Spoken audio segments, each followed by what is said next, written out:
sideways, boys in the days. Sitting sideways, boys in the days.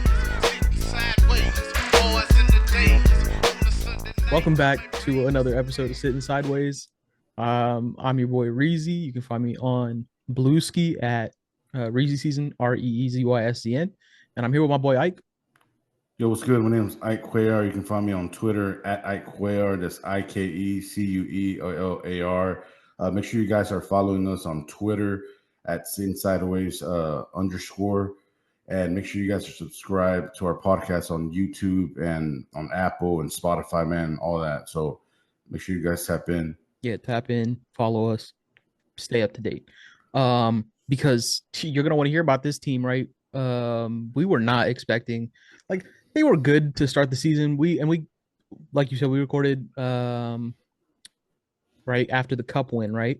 And that was a good win against the Warriors, and we were all on a high, and we thought, okay, this team's on a hot streak, is playing well, but you know, how long can it really last? We're not going to be the second seed forever. As it turns out, we're staying the second seed. So this is pretty sick. What are your thoughts on how well the season has gone so far unexpectedly? Man, this is amazing, bro, to see us, be at this spot right now.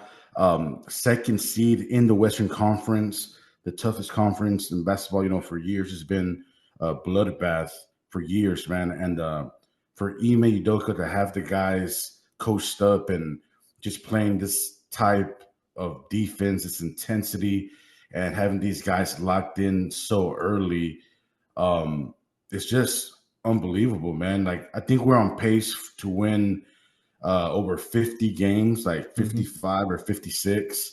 I would have never guessed that shit, Reezy. When the season started, I think I said we would win 46 games at the beginning of the year, or 47, because I think the over and under was like 42 to begin the year. But yeah, man, some people have us ranked as low as like 13th or something. Yeah, like crazy. To be here on that pace to win like 50 plus games, it's phenomenal, bro. Like, this is crazy. Yeah. I think what I didn't really think about at the start of the season for the first half of the season, because we're basically at the midway point right now, right? Or we just passed it. I think what I didn't think about was the streakiness that sort of comes with being a team that depends on its offense more than its defense. Like, you're going to have those times when you go cold and you can't hit shots.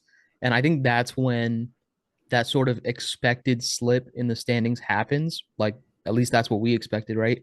And they sort of did have a dip in November, December, because they started off the season pretty well. Like, Jalen started playing really well. He looked like he picked up where he left off.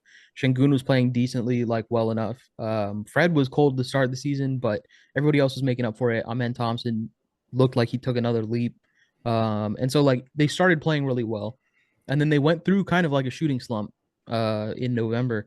And they had some games they dropped that they shouldn't have. But in spite of that, they stuck around in the standings at the 2 seed because of their defense, right? It stayed top 5 all season. That's been something they can rely on. You don't have to there's no percentage chance of defense working out. You just have to make it work with effort, with schemes, whatever it is.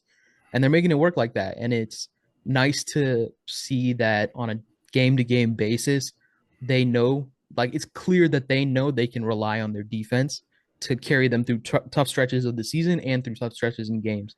So, because there's been a couple of games recently in the last month and a half where I'm we're watching it and we're down 15 all game. And I'm like, I don't think this team is out necessarily. And I've never had that feeling before with since James Harden, his flamethrower seasons, his unguardable tour.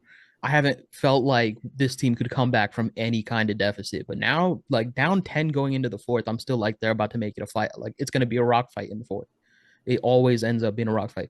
NBA.com posts, or the NBA YouTube account posts when there's crazy finishes to the games or whatever, right? They'll post the last 5 minutes. It'll say crazy finish, last 5 minutes, highlights for the Rockets or whatever. There's been so many of those this season because so many of these games are going down to the wire and becoming dramatic I mean, some of them turn into ref shows inevitably, but some of them very dramatically, like yesterday's game where Darius Garland choked it with free throws. This dude is 90% from the line and Hmm. went 1 from 3. He went, I think, 3 for 8 for the whole game. Shout out to Craig Ackerman for that Yeah, amazing free throw defense. yeah, man. Um, but like they're must see TV. And like I knew before we even recorded this pod, I knew exactly what the title was going to be. It's Showtime Rockets right now. Like they are must see TV for their defense, which is nuts to think about for when you consider the identity of this team, what it was in like 2017 and the James Harden era, versus what it is now. It's like completely different and just as enjoyable as a fan. Yeah, So, man. You're right. I agree. And when you think about it, this defense really ignites our offense. Even when we have nights where guys struggle, like Shingun or Jalen might not have it going, or Fred is not having a good shooting game, the defense translate to getting mhm. those easy opportunities in transition. And now you have Tari and you have Amen and Jalen in the track meet. And Yeah. now, if a team takes a bad shot, that's almost like a turnover for them because we're Mhm. off running. And that's how you win in this league, man. It's playing solid defense without fouling. Um, I ain't gonna lie, man. I was pretty pissed off yesterday when Tari, fouled Ooh. him for the 3-point shot. But I know mistakes happen, but you just got to be more mindful when you're closing out on a shooter because he did do it aggressively. Mhm. And that was the worst case scenario, right? Like Yeah. you're up and then you foul a 3-point shooter, and then it's a flagrant foul because And of the he's a reference. 90% free throw shooter. Yeah. And like you said, shout out to Craig Ackerman, man. And also shout out to the crowd at Toyota yesterday, Yeah. man. We Yeah, they were went crazy. loud in there, though. And like, uh, thank thank God for Garland because everybody got free Whataburger, man. So shout out to Oh that yeah. dude. You know what I, I'm all I could think about in those like 2-3 minutes where Tari had committed the foul and the game was like completely out of reach again was, oh my God, his mom is gonna kill him. Like she's Yes. gonna whoop his ass Hmm. for this foul. And like the relief on his face afterwards and him running straight to the locker room, I was like, yeah, I get you, bro. Like I've felt that fear before, and like that also that relief. So yeah, shout out to him. He tried to close out and play hard defense, but it was a little too reckless. And I think all of us knew it too. Like nobody was trying to deny it. Like he did Yeah. that shit. But shout out to Darius Garland, man. Yeah, man. But like going back to the defense, Reezy, Yeah. we closed it out with a man contesting Donovan Mitchell two Hmm. two times, and he did it. A man that's his best attribute that he has as a player is the defense. And when you see us winning games like this, it means that we're here, man, because we haven't won games like where we just got the basketball gods in our favor. You know what I'm saying? Where Hmm. we're getting Yeah. lucky at the end like that. And now it's our time, our turn to get those breaks, man. I remember a lot of those times during like the Silas years, or like when it didn't matter really, but we were just complete ass, and like Hmm. we never got into those breaks, man. So shout out to Ime Udoka, and just to put that defense out there, you know what I'm saying, and have the guys buying in on that really has Hmm. made us who we are right now. Yeah. I agree. And it ends up not every time when we're on the national stage, but when we have big games, like it turns into like classic basketball real quick. Like how many games this season have we been like that was the game of the season? You know? Mm-hmm. Like there's been a lot of impressive wins over the course of the season, but not to put a damper on things, there's also been some disappointing losses. And I think there's some consistencies or like commonalities between them. Um, and it usually boils down to they're fatigued because of the schedule and their defense suffers because of it. Or the refs are on some bullshit and they The can't play their refs, defense the way they play. like the And Sacramento like, game. yeah, there's that game in particular, the way they changed how they were calling the game right at the end in the fourth quarter, it was like, okay, the Sacramento streak is a nice story. And like, we have a streak going too. But like, all of those calls on Dylan Brooks in the fourth were like reputation calls. Oh yeah. And I get it. Like you benefit from a player having that reputation and you you have to deal with the consequences as well. But it just felt like so unfair to be put in that position as a fan and be like, okay, technically, yes, they're fouls, but like, are you really gonna call that now of all times and like foul him out too? It was just like games like that. I can't really deal with the losses when they're like when it's schedule or like travel or back to backs or whatever. I can live with that, or if we just get outclassed, like when we lost to Oklahoma City or whatever in the cup tournament, they're just a better team right now. So I'm not, pissed about that. But Sacramento, we should have won. Timberwolves, we should have won. Pistons, we should have won. Like there's a couple of these Miami. games. Yeah, Miami, we should have won. There's no like I don't know what was going on with Amen for the like getting he I actually looked like read up on the defense on that game, and it turned out he didn't guard Tyler Hero that often during that game. It was mostly Jalen Green and Fred when he was scoring, and so like all of the chatter about like, oh, he cooked Amen and it got under his skin, like I don't think that's what it was. So like I don't actually know what it was for Amen that like made him toss this dude 10 feet across the court. But shout out to him for providing like one of the most entertaining moments in an NBA game that I've seen in a long time. Yes, bro. People are always like, oh, how do NBA fans feel about like when players fight or whatever? I love when players fight. Like I love it when they express themselves however they want to do it. So him tossing Tyler Hero, like I would be pissed too if this dude that looked like a rat was dropping dimes on us for whatever reason. He's playing well or we're playing like shit and would like chirping, and like he was like tapping him in the like balls and shit. And I'm like, okay, you can't be doing that and like getting away with it. At some point, Amen's gonna respond. He's a grown man. Yeah. So what were your thoughts on that? Because I know that was a whole like saga for us. Bro, he was talking a lot of shit the whole game. Like he deserved that. So, uh, if they haven't watched film, a man has got into it with a lot of people since he, Mm-hmm. came in the league, and he's not afraid of nobody, and especially not Tyler Hero. And I can't wait till we play them again. I think it's in March, like mid-March.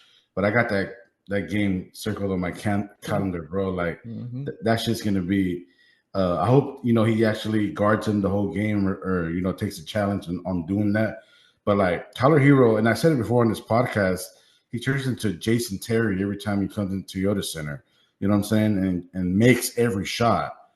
So I was all about that, bro. Like I was just giving Amen his props on that, and it was crazy at Toyota when that happened too, bro. Like Yeah. everybody, security and the cops were just like going down there trying to separate everybody. But shout out to Jalen too, man, because he had Amen's Yeah. back. He was one of the first ones in that scuffle. So Mm-hmm. credit to Jalen on that too, man. He's a real dog. Yeah, he was in there trying to break it up. I appreciate that. I was kind of shocked Dylan Brooks didn't get involved. He was just Yes, standing on the bro. sidelines watching, and then Tari got hyped as hell. But yeah, that was an amazing moment. Um, like for better or worse, like we kind of lost that game when we lost control like that. But like it also sends a message that just like they're not gonna take any shit. Yeah, Like you're gonna have to just beat them like in a fight. The whole game is going to be like that. So I'm kind of fine with it. It's a tough like loss to swallow because they were talking mad shit and they were like, oh yeah, like that's what that I would be upset too or whatever if I was getting cooked all night on. I'm like, all right, dude, like your team is imploding. Like yeah, the Heat. I don't even know what the hell they're gonna do after Jimmy Butler. So like you have bigger problems to worry about than like talking shit to Rockets fans. Just take the public L and take the actual W and just keep it moving. yeah. Um, the one Facts. the one loss that's really bothering me still, and like maybe because it's more recent, so it's like a fresh wound. But that Pistons game, dude, we should have had that.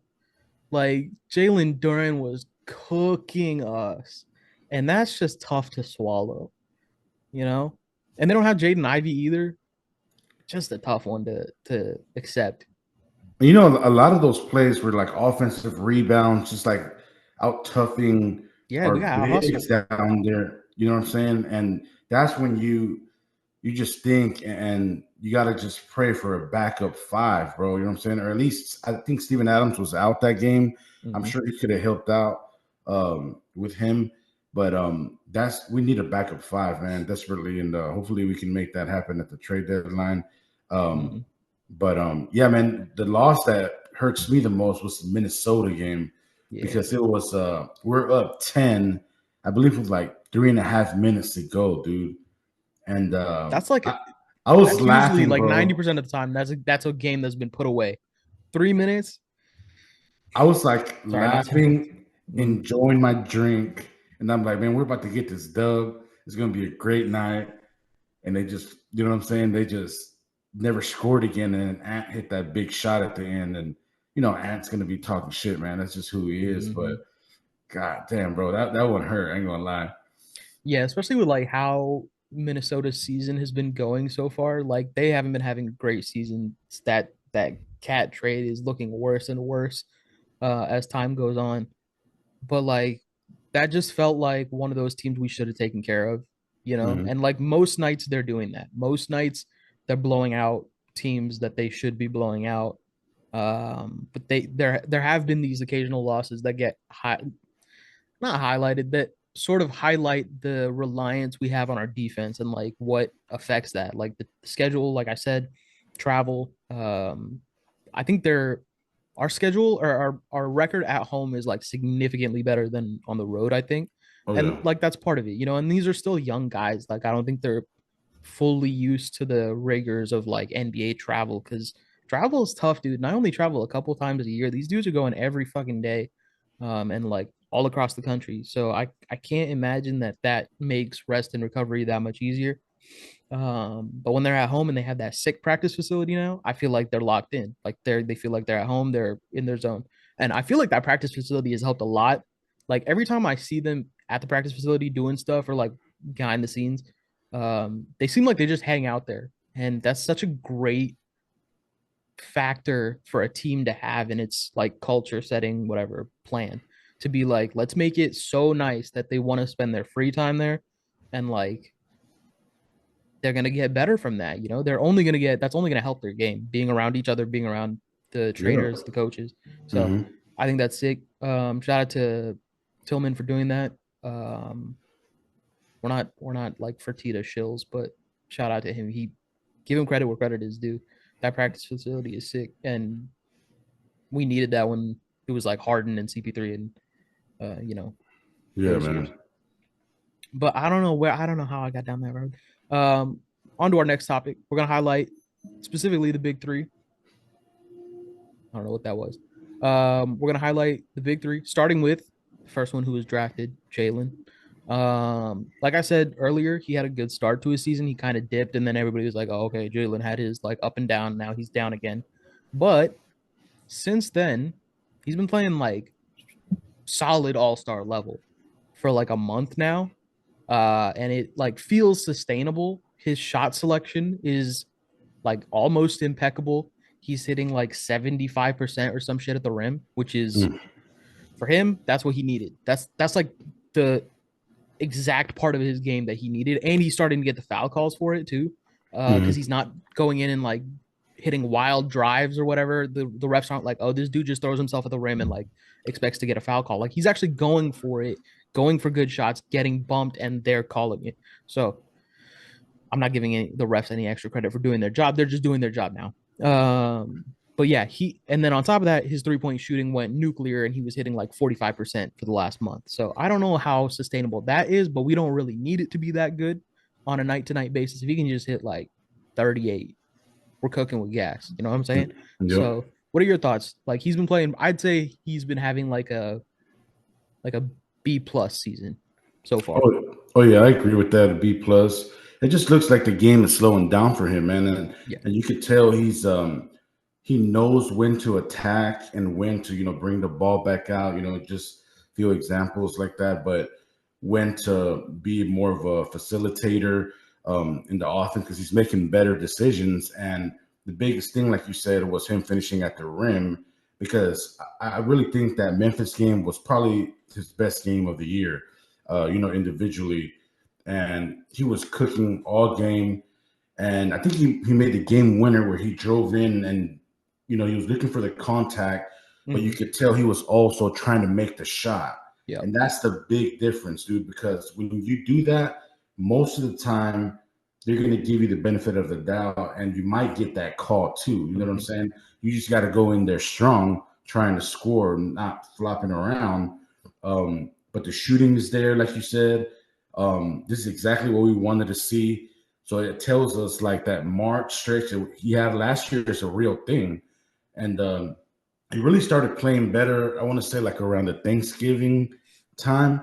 I know it was like relatively against easier teams, but that's Mhm. how you just build rhythm and the confidence. And confidence is a real thing in this league, man. Like once you have confidence and you know where to be and when to be aggressive and when not, you know what I'm saying?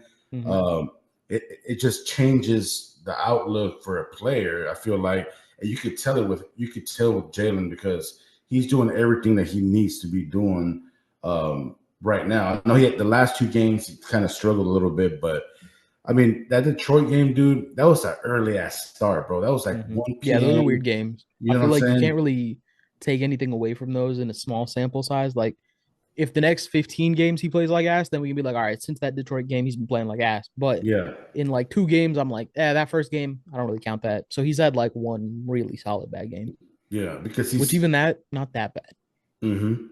Because he's playing better defense. We can all Mhm. see that, and making his threes. If I see those two improvements, I'm good with Jalen, bro. Like you shooting 40% from 3 point and playing solid defense on the other end. Uh, and I really feel that Amen Thompson, when he got into the starting lineup, that Jalen benefited a lot from that, from that pace. Mhm. So it's just like iron sharpened iron. Um, with Amen Thompson, man. But yeah, Jim's been doing his thing, man, and credit to him. And like he's been having like an all-star stretch in January for sure. Yeah, it's interesting how and we're kind of gonna like discuss the big three as like a whole concept. But it's interesting how Amen fits Jalen and Shingun differently, but like both on offense. I mean, obviously they all fit pretty well together on defense, but when he's off ball, he fits with Shengun really well because then Shengun can facilitate his cuts or whatever. He can spin around, he can get the rebounds, all that shit, right? He's there for Shengun as like the perfect. I mean, I don't even want to say like Robin to Shengun's Batman, but like it's a perfect pairing. Yeah. Um, that's like mutually beneficial. And then when he's on ball, he's a perfect facilitator for Jalen because as soon as he beats his man and gets to the paint, everybody collapses because they know he's gonna get up before anybody can like really like beat him there. So everybody is collapsing to beat him there, and he Hmm. can just hit Jalen. He's got that vision and that passing ability. So yeah, the way they fit together, like I don't know, it was hard to see that before it kind of developed and like became clear. But credit to the coaching staff. Like I had some issues with how the offense was running last season. I know a lot of people kind of voiced their concerns with whether Ime was as good on offense or could even be as good on offense as he was with defense. But I feel like they've kind of figured it out. We've had a pretty solid top 10 defense for like a good stretch of the new year. Yeah, man, you're cooking. I agree. And when you look at Jalen and like just the decisions that he's making now, right? From every time when he's more of a facilitator, he's hitting guys, in their shooting pocket, like ready to shoot, great passes, great looks. And that's what you want to see because sometimes he is going to have to be a playmaker, you know what I'm Mm-hmm. saying, to get the other guys involved. If he's like the primary ball handler at the time, if like Fred's not in there, or, a man can do it. But I feel like a man is just really good at his position, at the dunker spot. So you just don't want to mess that up. So yeah, man, like hopefully we can get this version of Jalen the rest of the season, and then I think we'll stay up like 2 or 3 in the West, bro. If we keep this up. Yeah, I think for the rest of the season, my prediction is 2 or 3. I think we're pretty safely in the top three, barring like I don't want to like jinx it. I'm having such a good time with the season, I but like know. barring any major changes, um, I think top three is pretty safe. Um, this wasn't on our list, but I'm just gonna kind of throw it out there because it's we're talking about it now. Do you think this team can beat every Western Conference team in a 7-game series? Like, do you think they have a shot? Like, if they played a 7-game series 10 times, is there any team they lose to all 10 times?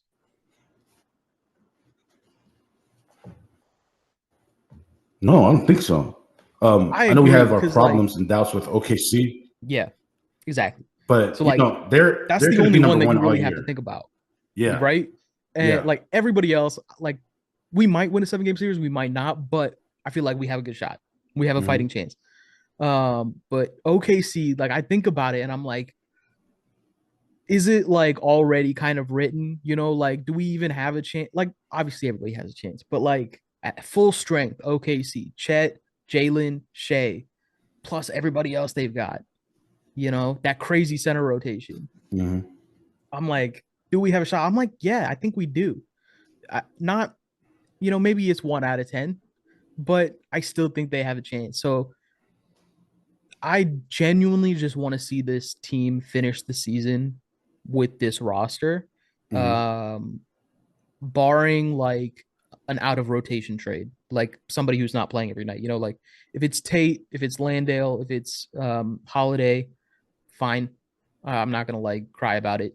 If it's pretty much anybody else, you throw Dante in there if you need to for the trade. But Hmm. like if it's anybody else, I'd rather we just keep them and finish the season. Um, I'm kind of jumping around here, but the Robert Williams trade that's been suggested, right? Like Landale picks and for Robert Williams. What do you think about that? I would be willing to do that. As long as it's not too much, like second round picks, maybe for sure, and Jock in there. But I'm hesitant to let go of Tate right now. Dude, he's been playing He's really been good for balling us, when like he needs to be in. really valuable minutes. That alley that he threw yesterday, the cam was sick. Mm-hmm. But he's been really serviceable for us, and what I'm saying, just doing what Tate always has done when he's in the game. But yeah, man, like if it's not too much that we're giving up, I would be willing to do that because we need a backup five desperately, bro, and just to help out Shingun and give him a rest whenever he needs it, or Mm-hmm. switching lineups. You might want to go big depending on matchups and situations. So yeah, man, if it's not too much, I would do it. Yeah, I think the absence of Jabari in the starting lineup or in the lineup at all, more on that later, is it highlighted even more that like the center depth isn't really there like we thought it was. Like initially, some people were like, "Oh, Shagun, Landale, Adams, like name a better 3-man rotation at Mhm. center," and like hypothetically, maybe if they're all playing at their best, maybe, but like Landale hasn't really recaptured that end of season form that he had last year. Adams was a little slow in finding his step, but he's mostly found it now, and he's like getting plenty of playing time, you know, behind Shingun, which is sick because they're like stylistically they're very much opposites, right? Like he's not going to Mhm. give you much on offense at all, but the screen setting is very useful, right, on offense. And the And then like rebounding. defensively, he's just like a huge fucking he's like the Hulk, you know. Yes. Landale really hasn't had that finesse he had last year. He has had good shooting touch, I think. I don't know what the numbers are really, but like when I've seen him shoot, he hits his shots. So I test at least. I feel like he's hitting his shots. But yeah, it just hasn't really like materialized to be as solid as we thought it would be. Part of that is Shengun's efficiency. You know, I guess we can sort of like pivot in back into the big three discussion we were gonna have. But like Shengun's efficiency, I'm gonna say it this way, leaves something to be desired. Like he can definitely play better than he's playing now, and he's capable of it. We've seen it. Um, I think part of it, unfortunately, is that he got so much stronger this season. He's kind of lost a little bit of finesse, just a little bit. You know, like he used to be really light on his feet, spinning and twirling and like whirling and dealing all of that. Um, but this season he's been a little more planted, backing people down, just like straight up and trying to hook shot over them. And I don't know if that like hook shot over them is as effective for him at the rim, just efficiency wise, as the like spinning and faking and all of that. Cause like he doesn't really do the fakes anymore, or at least not as much. And so I'd like to see him bring that sort of finesse back into his offensive game. But defensively, let's be honest, he's not only is he not a liability anymore, he is like a full-on strong defensive player. Like that Kings game where he locked up three possessions in a row, he got like it was like steal, block, steal. Just like amazing discipline not to foul in those moments. And like to step up as an offensive player to step up on the defensive end for your team and lock the win in. Cinema. You Yeah. know that means like Yeah. that's like you can't say he's having a bad season. Period. Hmm. He could be having a better season, and I'm hoping that we'll see it. Yeah. But I don't know. Like the idea that it was the strength that sort of took a little bit of that finesse away worries me. But I don't know. What do you think? I think he's still having a solid year because even the games that he struggles, he still ends up with like 20 plus, and sometimes he's still the leading scorer Mm-hmm. because our offense kind of goes through him and revolves around him. Definitely. Certainly, like in the later part of the game when it's crunch time. But the thing that annoys me about Shingun, bro, is all those bunnies that he misses so close to the basket, and I know sometimes it could be, he has a great defender on him or whatever the reason is. But I feel like a lot of times when he's trying to make his move, he like makes the wrong decision or like goes to the wrong move instead of just like going quick, spinning and finishing. We saw that last year a lot, like you were talking about it. But I feel like he makes bad decisions because he'll back up, back up, back up, and then he's like shooting a fadeaway flamingo. Like I just don't think those shots are high percentage. You know what I'm saying? Especially when you have a guy that's a great defender on you. But I think he'll get better, and I hope that he improves his free throw shooting as well because he's missed a lot of free throws recently. But yesterday he came out with two clutch. Mm-hmm. So credit to him, man. Like those were huge free throws yesterday. But I think he's still, one of our best players on the team, and he's going to make the All Star team. I was seeing some of the rosters earlier, and I think it was Kenny, Chuck, and Shaq had him all on their team, as Mm-hmm. reserves. So, he had this is one of those years that he's been balling, and a team that's second seeded in the West. Yeah, dog, Mm-hmm. you got to put him there, dude. You We gotta put have one at least. Yeah, like he's playing defense. He's a great anchor to our defense, and he's also hooping on the offensive, what I'm saying, side. So yeah, man, he's gonna be an all-star this year. Yeah, that's fact. Um, I think it's also kind of serendipitous that Jalen is playing as well as he is right now, because even if he doesn't get All Star, you can't really feel bad about it or feel snubbed over it because he did have that shit stretch in the middle of the season, or like the second quarter of the season. Mhm. He had a bad stretch, and that kind of like knocked him out of All Star considerations. If he had kept up that stretch from the beginning of the season, I think he would have definitely been an All Star by now, and it would be both of them if they both played like this. But I think that stretch just that's going to cost him All Star. But because of how well he's playing and like Player of the Week and all that stuff, I think he knows like the recognition is coming. Like he just has to keep this up consistently. And that's always been the game for Jalen, right? Is consistency. If he can do what he does best on the nights he does it best every night, then he's an MVP level player. We saw that last year. If he can do what he did last year for a whole season, it's a lock. Oh That's yeah, Shea. That's for our sure. Shea right there. If he can do that, Hmm. so Yep. I'm on board. And he's like, I don't know, his athleticism seems to have taken another step, and but not in like his speed or his jumping, but just his ability to like absorb and like work around contact. Like he's finishing through shit that I have not seen him finish through. But he's also been like contorting around stuff that I haven't. Like he dodges contact really well, and I think that's part of what helps him get those foul calls. Is like he's not baiting.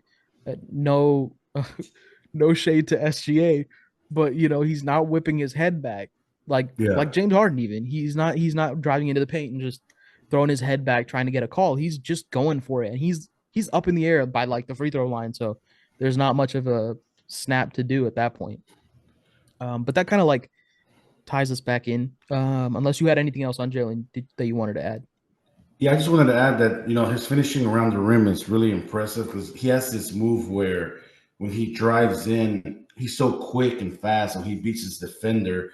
It's like a leaning layup Hmm. where Like the an early ball is release. out. Yeah, and Yeah. it's so hard to get to from the defender standpoint because he's already ahead of you. There's no way you're going to get to that Yep. unless you foul him.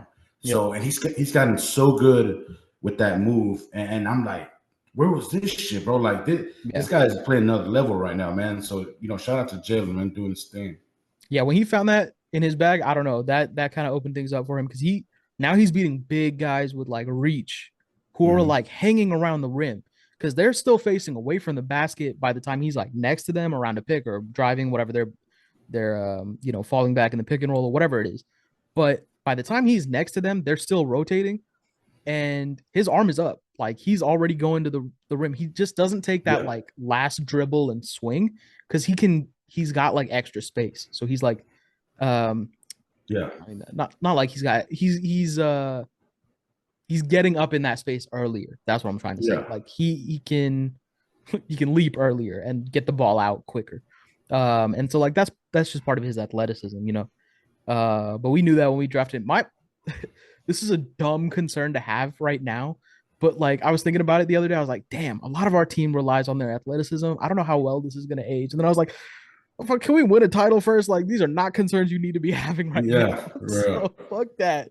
Yeah, But because you want this problem. that's one of them good problems. Yeah, So that brings me to the last of the big three that we sort of touched on. But Amen, the way he fits with these guys on offense and defense in transition, even off the court, like it seems like they all have such different personalities that there's not like competitive overlap. Like Amen is just focused on like I'm gonna be like Dennis Rodman turned to like 11, and mm-hmm. Jalen is like I'm MJ, right? Yeah, And then mm-hmm. Şengün is out here like Pau Gasol reincarnated. Everybody's got their own lanes that fit each other really well, but don't necessarily require too much sacrifice from the other guys. So I think the way they fit is so sick. But Amen, I mean, we've said it before. If he finds a shot, his ceiling is superstar. Like he will be the second best player in his draft class. He's already the second best player in his draft class, in my opinion. Um, but he will easily, if he can just find a shot, dude, it's gonna get so disgusting with the Rockets. Like Tari got a shot, right? When Yeah, Tari started, he wasn't known when he was drafted, he wasn't known as a shooter. Very specifically, he was drafted as like a bad shooter. When his rookie season, he was solid. His second season, he got better, and this season he's been like money most of the time. Like we can, I this is doable. It's doable. Like he has a feel for the game. He has like the IQ. He has the dedication and the work ethic. Like this is doable. He can get a shot, in my opinion. What do you think? Like Amen in general and shooting. Well, Amen Thompson, dude, I was talking with Judson not too long ago, and we really can't think of another player that's more athletic than he is in the NBA. I would say he's like the top two or three athletes in the entire league, Mm-hmm. and everything this guy brings to the team it makes everybody better, dude. Like everybody benefits from his play. And the Jabari Smith injury was kind of like a blessing in disguise when you think about it, because he came into the starting lineup and the offense got better. The defense probably got a little bit worse because Jabari got better as a rim protector. Mm-hmm. Oh, we back. Yeah. My bad. I And don't know what it was. I didn't touch nothing. I think he was considered low bandwidth on. I don't know if it was mine or yours. Oh, it might have dropped. Mine drops sometimes, but it drops for a while. It wouldn't have come back this soon. I don't know. Okay. Whatever it was, we're back now. But yeah, you were saying Jabari out of the lineup. Yeah. I think, when Jabari Smith got hurt, it was a blessing in disguise, dude, because that's when Amen Thompson got into the starting lineup, and we've never looked back since then. I think at this point, you have to leave him in the starting lineup because of how he's fitting with the guys in there and how everybody is just getting better. I really believe that Jalen playing this well has a lot to do with Amen being in the starting lineup or Hmm. just being on the floor with him. And it's not a bad thing too. We get Jabari back. He comes in the second unit. He can still get the same amount of minutes. But man, dude, I think he's really the best athlete in the NBA, man. When you just look at it, everything that he brings from rebounding, defense, the crazy blocks and the alleys and shit. Like, I've never seen Blocks are nothing like insane. this. Yeah. And like, he's literally my favorite player, bro. Like, the way this guy plays defense is he don't care about nothing else except locking you up. That's all he cares about, and he cares about winning. And he doesn't do no flashy shit or like talk a lot of shit. He just goes out there and takes care of his business. And for us to get him at number 4 in that draft, dude, it was yeah. When you go back and look at it, it's just like we've really got the best player in the draft. I don't give a fuck what anybody says. Fuck Wimby. You know what I'm saying?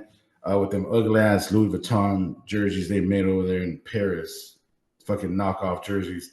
But yeah, dude, Amen Thompson is going to be a superstar like Mhm. really soon. Yeah, I think So he's already in discussions for six man of the year for most improved player. Next year is going to be all-star considerations. I guarantee it. I think damn you said something very specific and I can't remember what now. Oh, so you said he was your favorite player, and I was thinking mhm. about back in like the rebuilding days. You used to say Kenyon Martin Jr. was your favorite player, and I kind of think there's like a similar through line there, right? With like high Yes, flyer, super athlete, play like mhm. hard worker on defense, doesn't really have that shooting feel for the ball, but like Yeah, dunks, blocks, all of that. hmm And I was thinking like that hustle mindset that he has, where he's like locked in, and you like you said, whatever happens, I'm not letting you score. Like that's the mindset he has. And there was a quote in some article early in the season where Ime was like, if somebody scores on him, something went wrong. Like he did something wrong, or like the scheme, whatever, failed. And like at the time when I heard that, I was like, oh, Ime is crazy, man. Ime is out of his fucking mind. What is he? He's putting a lot of pressure on this dude. But you see the way Amen plays, and you're like, how the fuck did he score on you? Like that yeah, shouldn't have been possible. And like you kind of see where he could have done better, but only him, like you said, top 1% athlete. And you could kind of see that when he plays against the other top whatever 10 athletes in the league. When he was playing Ja, he caught oh up to like yeah, Ja was back. I don't know if you know the play I'm talking about, but Ja was already back. He was a running back. And hmm Ahmed not only caught up to him, but body bumped him and then like got the shot off. So he got the foul, he got the points, and he caught up and like bumped Ja out the way. Like completely no defense was playable because he got moved out the way.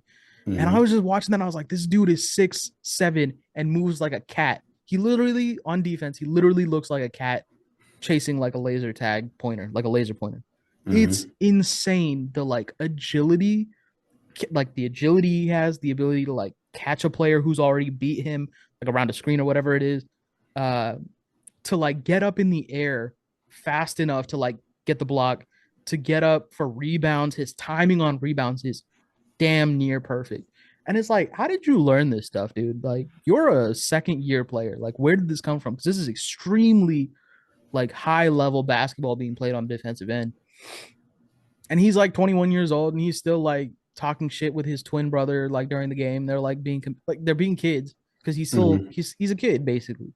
And I'm like, how are you this? He's like a savant on defense. Yep. And yeah, just if he can get that little bit going, I mean, he's already got a solid offensive game. Like he's managed to excel at everything but shooting, even on offense. He can cut, he can dunk, he can get the rebound and put it back in. Offensive rebounds on lock. It's amazing to see. But that brings me to one thing that you mentioned, that I kind of want to touch on. I didn't think about it initially, or like when we were discussing what to talk about, but the starting lineup, right? Like Jabari got out for injury reasons, and Amen's fitting in like a puzzle piece right now. Um, do you think Ime is actually gonna let Amen keep starting, or do you think he's going back to Jabari? Because I don't know, like Ime doesn't seem like the type to like flip a switch midway through the season. without like a really good reason, and it does seem like a really good reason, so I don't know. Like I'm still like he might do it, he might not. I think he will leave him in the starting lineup. And I go back to how well Jalen's been playing. Mhm. And when Amen Thompson's in the lineup, and if you have Tari in there also, the pace is, it's a fast pace of the game. And this is where those guys excel.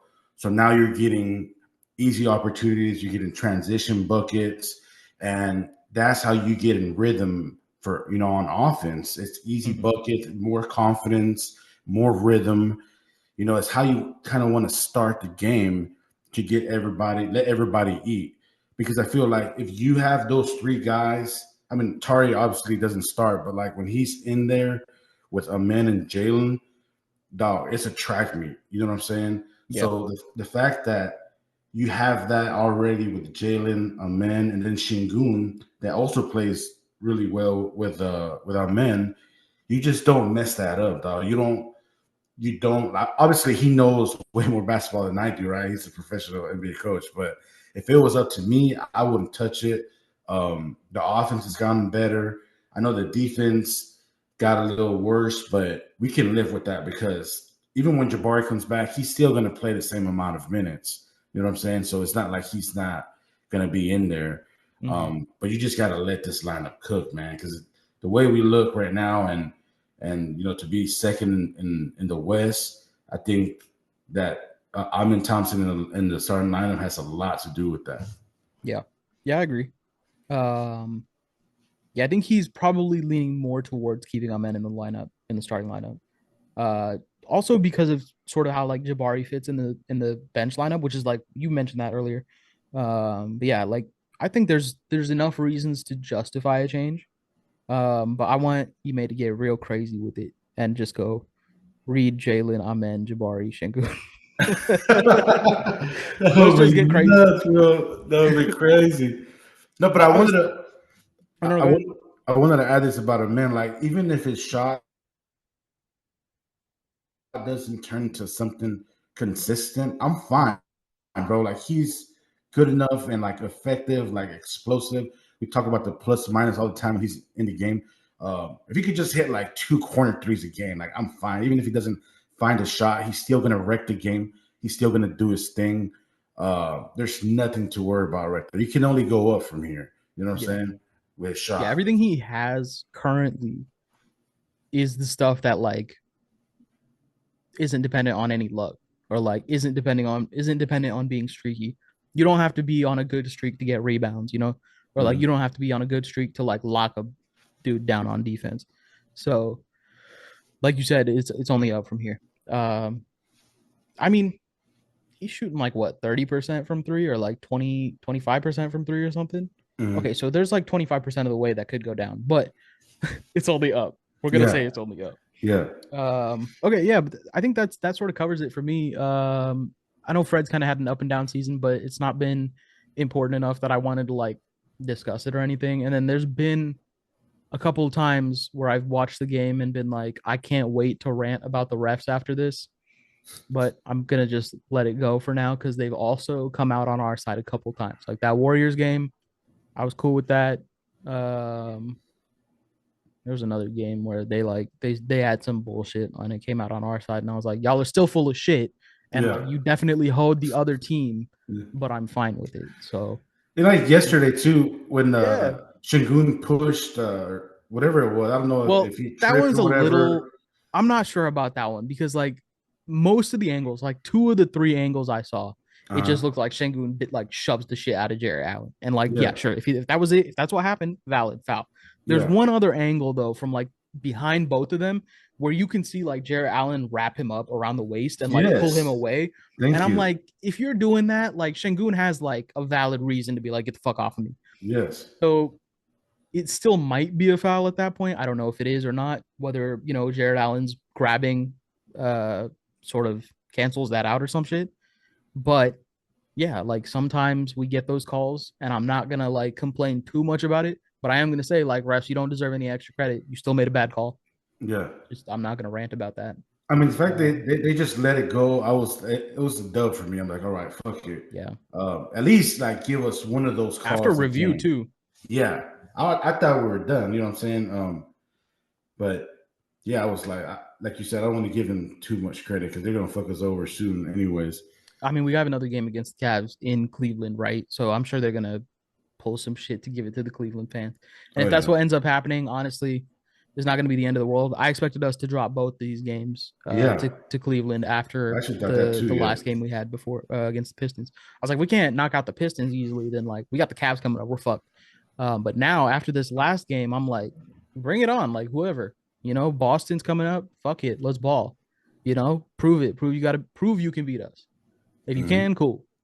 Minnesota did it, whatever. Pistons did it. They out toughed us in the end. Like Minnesota came back from a huge deficit. Pistons were whooping our ass all game. And like I honestly I don't like it. Obviously, I wanted to win, but I wasn't like super pissed about it because like I feel like there's some kinship between us and Detroit fans because we both started tanking at the same time and like the Cade Jalen thing, the Thompson twin thing. I'm like, there's some like relation there where I'm like, all right, I don't hate that you won, don't make a habit of it. Like that's Mhm. where I'm at. So, and we got him at the beginning of the season, right? Didn't we win Yeah. Well, we when Jalen won. dunked on Cade and like ended his fucking career? Yeah, that was just gonna say like just off that dunk alone, I'm good. Like Maybe he you know woke what I'm something up. saying? Cade's been playing great. I don't want to talk shit. Like he Yeah. didn't end shit. He didn't end Cade's career for shit because Cade's been playing really well. But this isn't a Detroit Pistons podcast. I don't give a fuck. What else? We got Cleveland coming up. We'll see what happens. Honestly, they could hoe us. We could pull out a win. We've done it before on the road. Nothing's out of question for this team.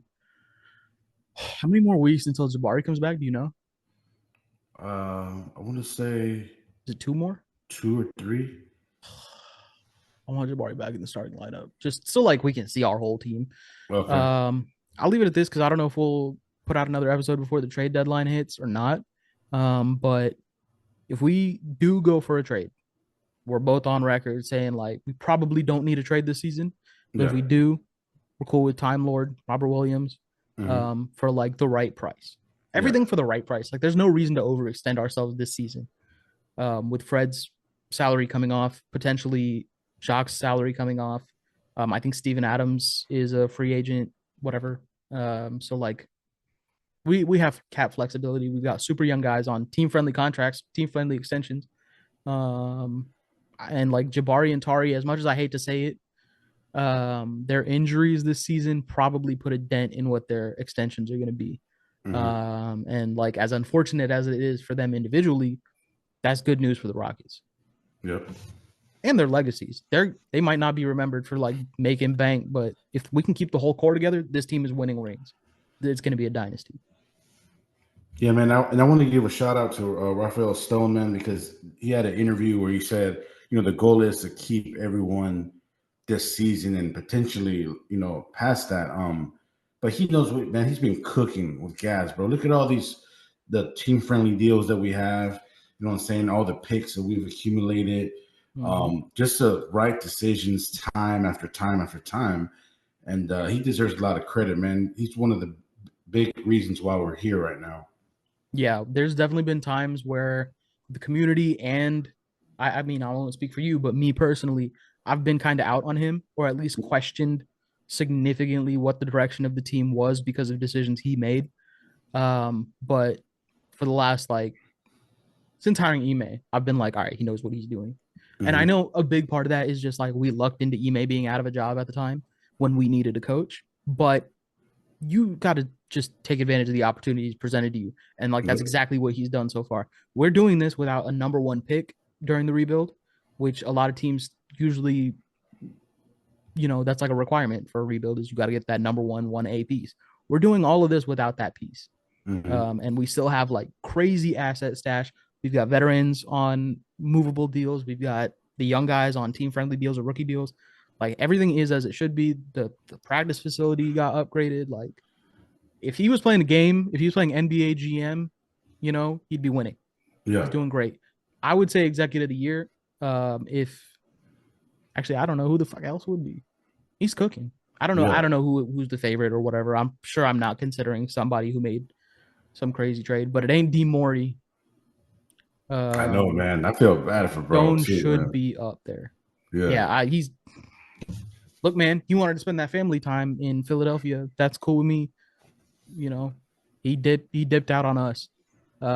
So I feel differently about Daryl Morey than I do about James Harden leaving, because like Harden had his reasons. Like his career is limited to like this amount of time. He's like, I got to get my rings in this window. Daryl Morey didn't have that window. He could have just stuck around through the rebuilt it like through analytics, and like we could have seen where we were at. Maybe it would have worked, maybe it wouldn't have. But he dipped out and then immediately joined Philly. I don't have a lot of sympathy for him right now. I mean, yeah, it sucks, but he chose that. Yeah. That's literally his fault, right? Like he made all those moves. Yeah. He traded for Paul George, I'm with you right there, bro. right? And So like, the Clippers now look smart, right? The Clippers look like they're the smart team for not paying Paul George. I'm sure they like the Clippers, like on the one hand, I'm sure they feel great about getting off of Paul George's whole fucking shit. But on the other hand, they have to be feeling terrible about SGA, right? Like giving up SGA to the Thunder, That's along true. with everything else that they gave up to get Paul George. And now they're happy they're off of Paul George after giving up all of that. So it's like, damn, you know? Yeah. At least they're I off of feel him. that. I think I don't hate the Clippers, especially with James Harden being there. Like I kind of am rooting for them a little bit.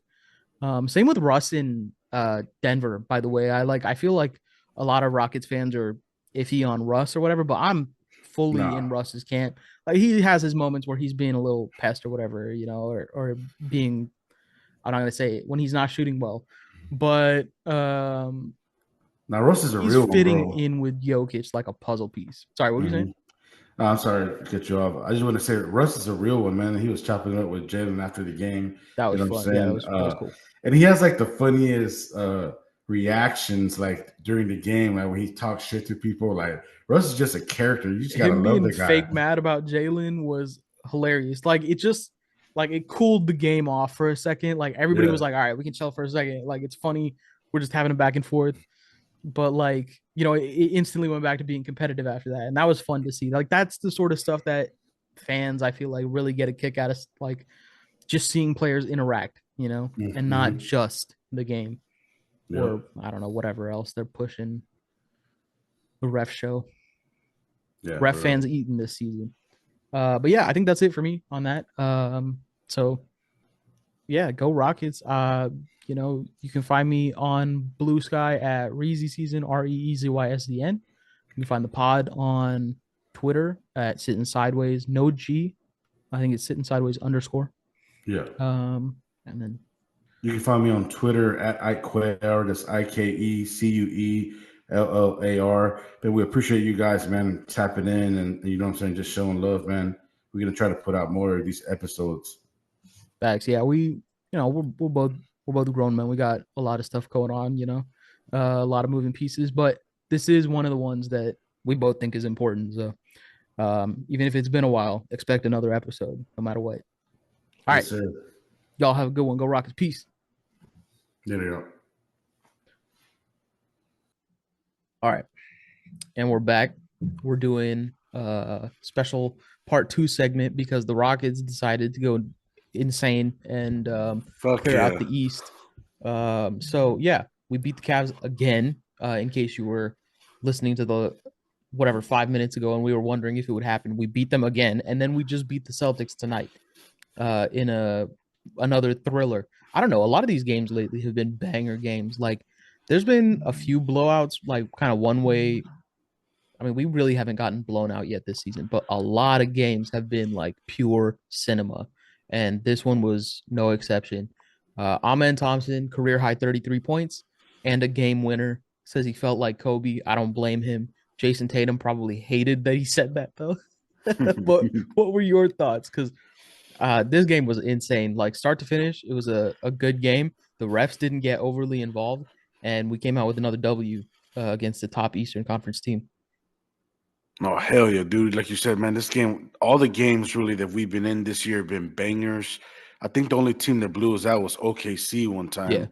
But every other game, we've been right in it. And, it's credit to how good this team is this year. Like, we're a real contender this year, man. Fuck what everybody else is talking about. We're so good right now that people on other podcasts are jumping into playoffs talk, and they're saying, are the Rockets, can they win a series? That's how good we are right now. So with this stretch of games, we just beat the best two teams in the East. Amen Thompson going fucking nuclear. You see my jersey? I had to rock the jersey today. You know what I'm saying? I need to get this an Amen jersey, man. this dude Damn. is a fucking monster, man. And like everything that he does on the court. I mean, we talked about it numerous times. We sound like a broken record on this podcast, dude. But I said it before. He's the best player on the team in terms of like raw talent, athleticism, how he makes everyone better.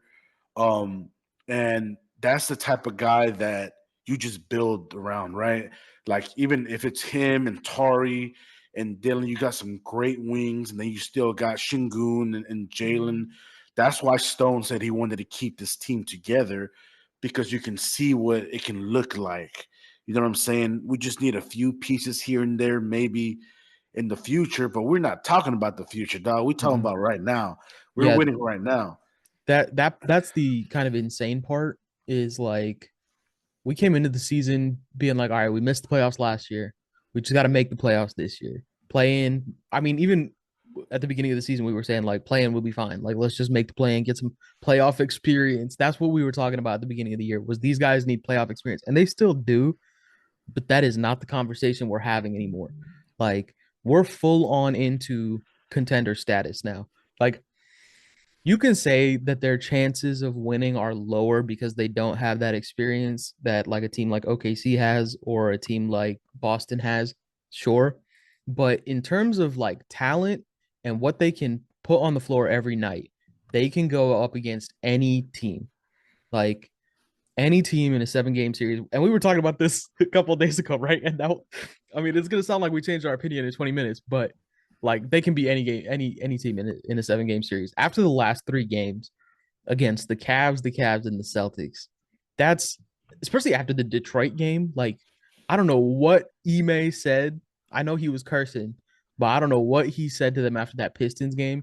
But something clicked, dude, because Cavs Celtics is a crazy draw to get 3 in a row. And we've got the Hawks tomorrow, apparently, which is also crazy that we have that in the schedule. But like to come out with 3 wins, like I was thinking maybe we'll go like 1-2 after that Pistons game. I was like, yeah, it's probably gonna be 1-2. If we're lucky, we'll pull out a win.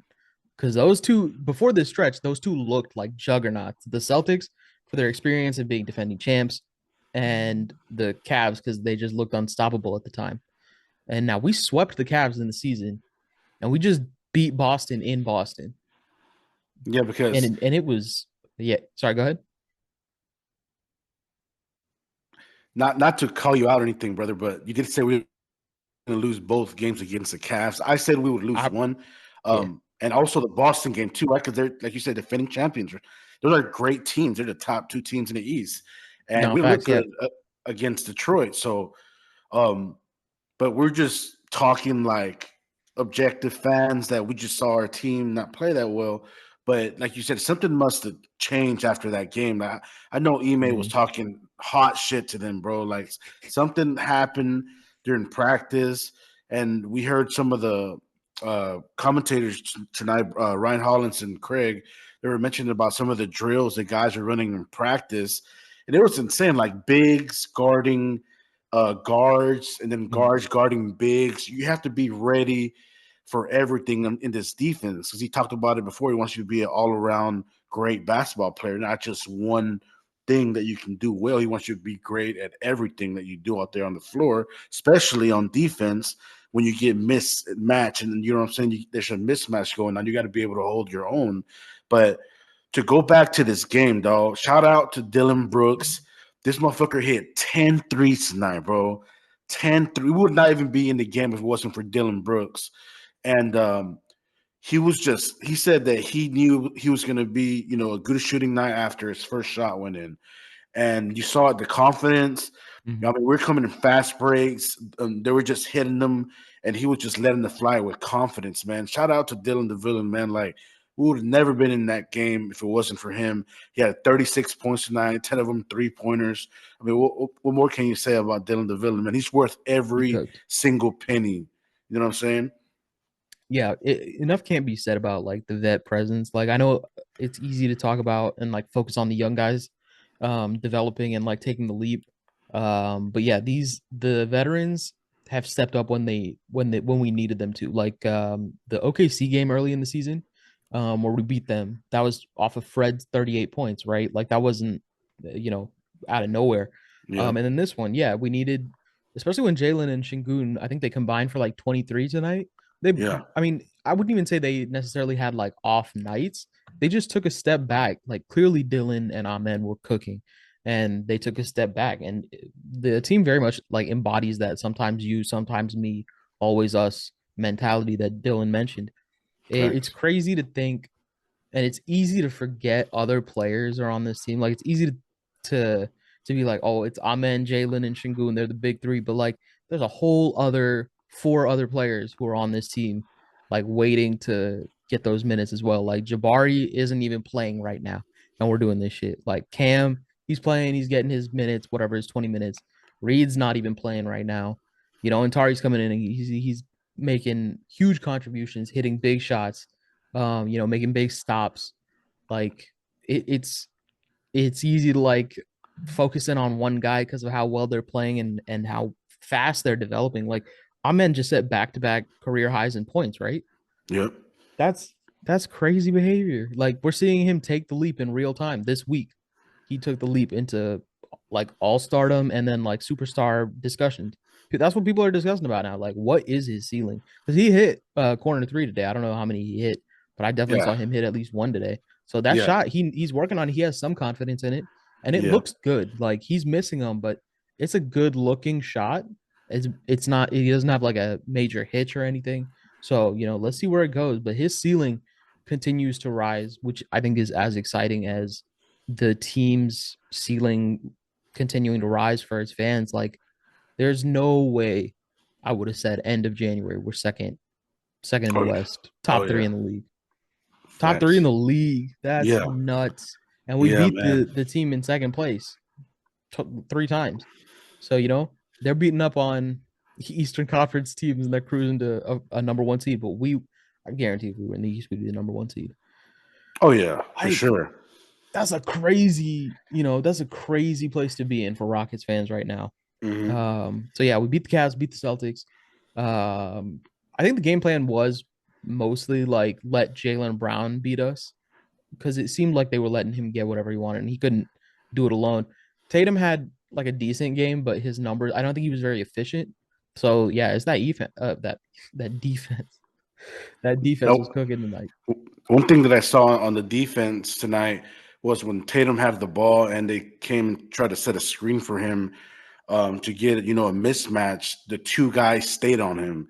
The guy that was guarding him and then the guy that was guarding the other player, they just trapped him and they wouldn't let him, move out of that spot. And that's how you beat this team. Ime Udoka know these guys really well from when we used to coach them. And if you can just contain one of them might do his thing. He might get 40, but don't let both of them go off.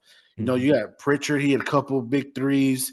Porzingis, lose down there, free for some wide open shots down there. But other than that, we contain everybody else. And Amen was just doing Amen, bro. Like the number of contest shots that he affects throughout the game is fucking insane.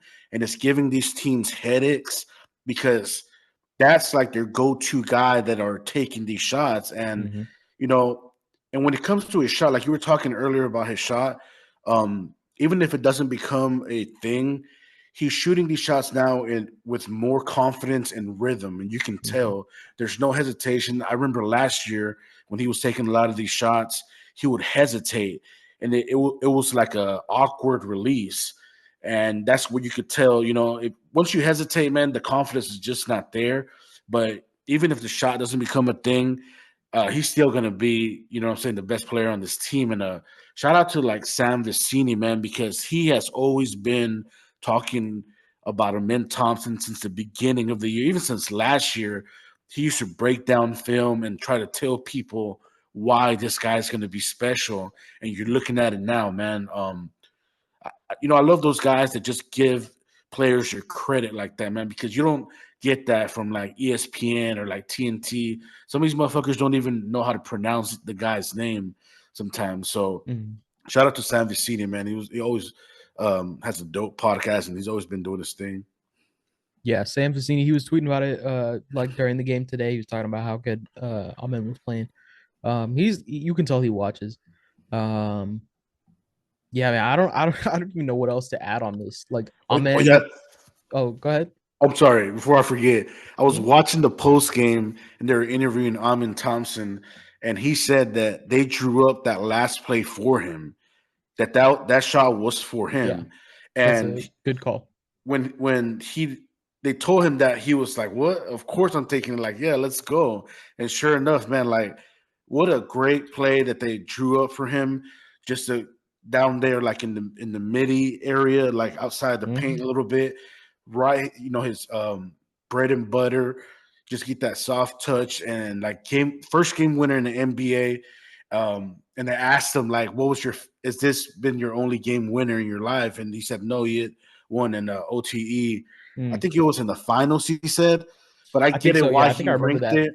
I think Why, Sar assisted him on that, and yeah, I think he hit the game winner. yeah, and I get it because it is the finals. Hmm. I mean, the NBA is superior league, but like that meant a lot to him, and Hmm. they asked him the question, so Yeah. that was his answer. But Hmm. man, what a fucking game by Amen Thompson, man! Like we're up, dog. Like we're Yeah. really contenders this year, and people are just gonna have to deal with it. Yeah. I'm really interested to see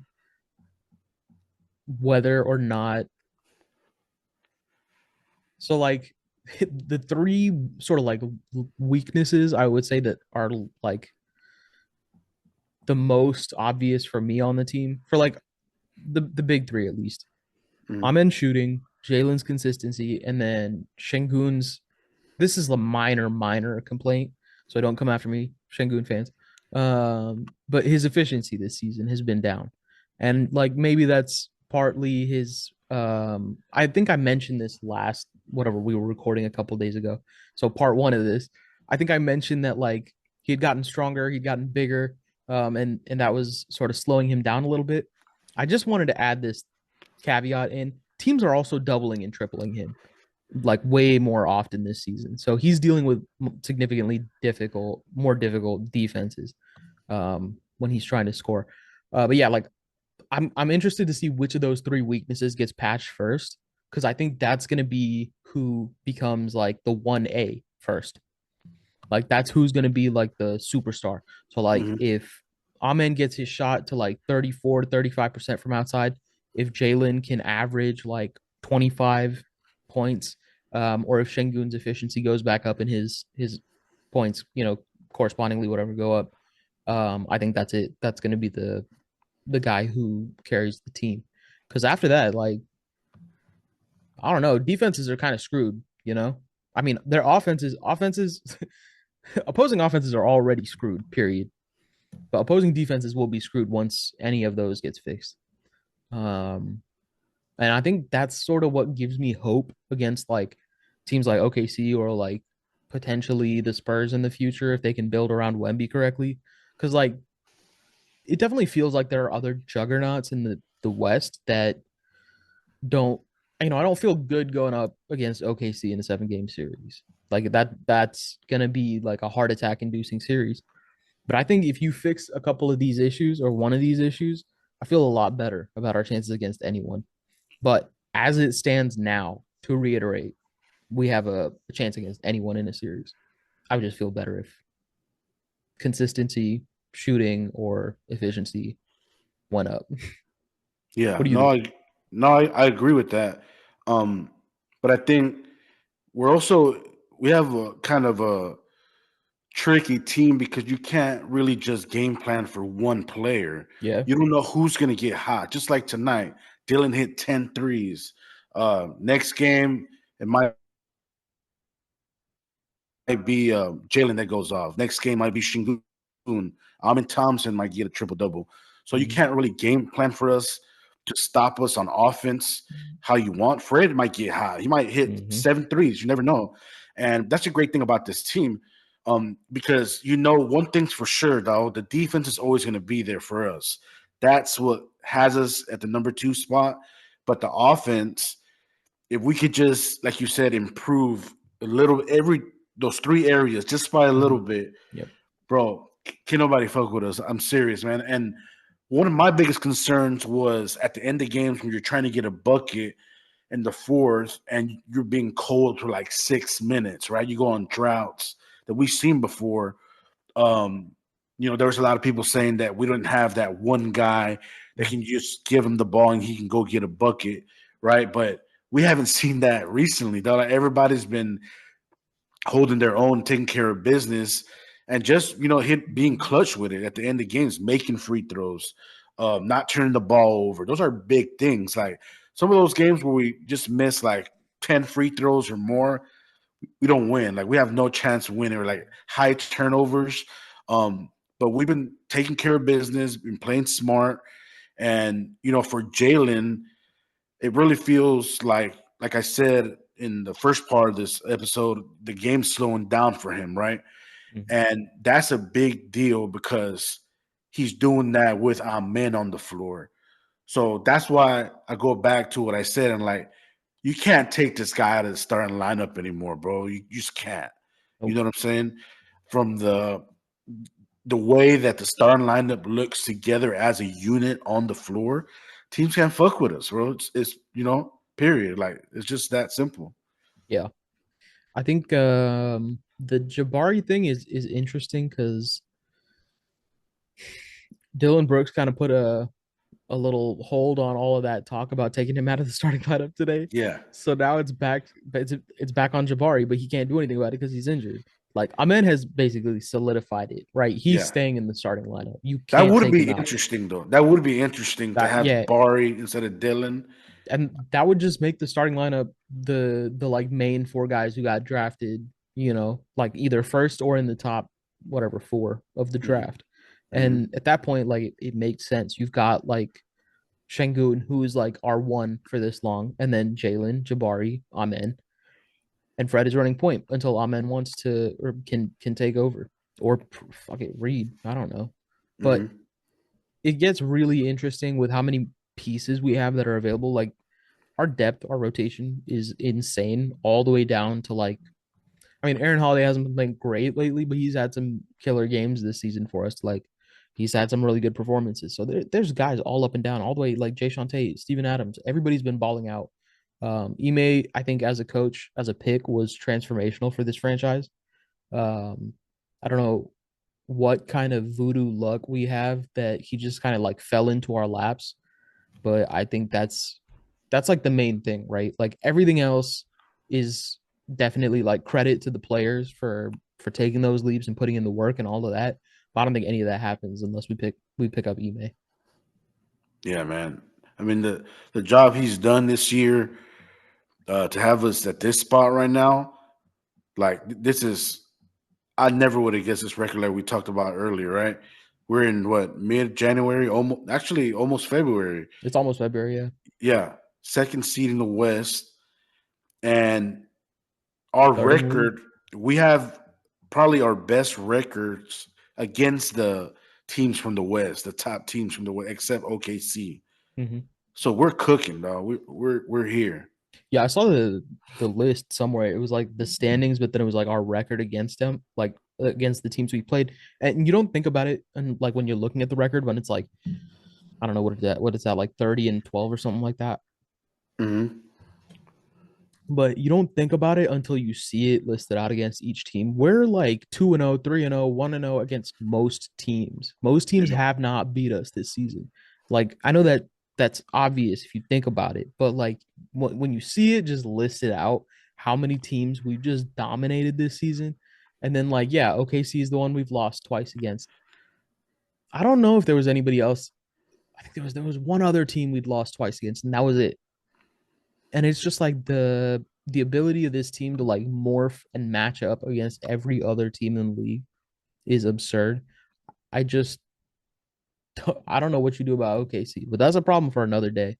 Like very much a problem for another day. And shout out to while we're at it, shout out to Stone for basically securing the future of this team by getting those Suns picks, by signing Shingun and Green, and I don't know why I call them Green, Alpi and Jalen to team friendly contracts. I hate to say it, but Bari being out this long and Tari being out last year probably is gonna end up with them signing team friendly contracts as well. And that's a good sign because we're gonna have to give Amen the fucking supermax. Yes, at this point, he's a max player, bro. He's You know gonna what get I'm all saying? NBA next year, dude. I've I seen enough. guarantee it. He might get it this year. He's definitely getting all NBA next year. And you're so right about Tari and Bari. Like, you're not gonna have to pay these guys a whole lot of money, dude, compared to like the max players. These are guys you can keep on the team, keep the culture together, keep the chemistry, what you're building. Man, we've been talking. We wanted a team like this for a very long time that could compete, not only, what I'm saying, with a player dropping 60 or 50, but just being a great defensive team. And once you have that established, you're going to be in every fucking game like we've seen this year. Yeah. Yeah, there hasn't really been a game where I'm like, oh, they're done. Like they're checked out, they're out of it, whatever. I'm like at halftime, dude, is gonna get his chance to talk to him. And that's it. It's gonna be a different game from that point on. And that's happened multiple times this season. They've been down by double digits multiple times, and I've been like, they're coming back. And they've come back and lost and come back and won multiple times. But they come back. This team has so much fight and resilience and like fearlessness.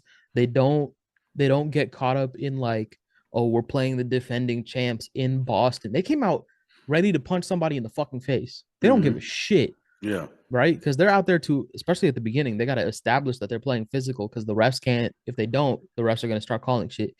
Credit to the refs. Again, they didn't call a bunch of shit this game. I don't think either team fan base is upset with how the game was refed. But like they came out ready to fucking fight the champs. And they left with a W because of it. So like I don't know. I don't have anything else to add to this. I've been rambling and just yapping because it's good vibes right now. It's immaculate vibes. Shout out to Zeke. It's immaculate vibes right now in the Rockets fan base. Yes, sir. We're just gonna keep rolling. I like you said last time when we were recording. I mean, in part one of this, we're gonna be putting out more episodes, especially with how much fun it is to be a Rockets fan right now. Yeah, man. We're gonna be yapping nonstop. Speaking of yapping, let me add this too, Easy. If you remember the beginning of the fourth quarter, they made a run. And great teams, they're going to have those, like you're going to make a run, and then the other team's going to make a run, especially the Celtics. So they got up by like 9 or 10. At that point, I'm like, oh, shit, they're going to turn this into a 20-point lead. And then it was the defense again. It was the clamps. It was the stops. It was Amen Thompson. And this is against the reigning NBA champs, bro. We're not playing fucking the Wizards here. You know what I'm saying? Yeah. This is a good team. Quality dubs all around the whole entire season. And like you said, after this game, bro, because we got Atlanta tomorrow. But after this stretch, it's like we're contenders. You know what I'm saying? Like nobody fuck with us. And Amen Thompson is a max player. Facts. Both facts. Oh, I also saw, just to throw this on, we have the Hawks coming up. I know that, side note, they like own the contending class of the East. Like they own the Knicks, they own the Cavs. So I'm a little worried about that matchup, especially with it being the second night of a back-to-back. We'll see what happens. But yeah, like you said, after the stretch, undeniable that we're contenders. Like we went to Cleveland and won, we went to Boston and won. And we beat Cleveland and Houston. So nobody can take that away from the Rockets this season. I had something else to add, and I can't remember. I don't know. I'm done, man. It's late here anyway. You got anything else? No, I wouldn't. I'm just gonna say that this Memphis game coming up too on Thursday is a huge game because they're right behind us. They're also a great team that a lot of people are not really talking about, and they don't give them their credit. just like us. Mhm. So that's going to be a huge game. We play them at Memphis, number 2, number 3 in the West, man. So, you know what I'm saying? We got to be up for that game. I mean, of course, against Atlanta, too. We want to win every game, but Western Conference opponent that's right behind us, man, we got to be locked in.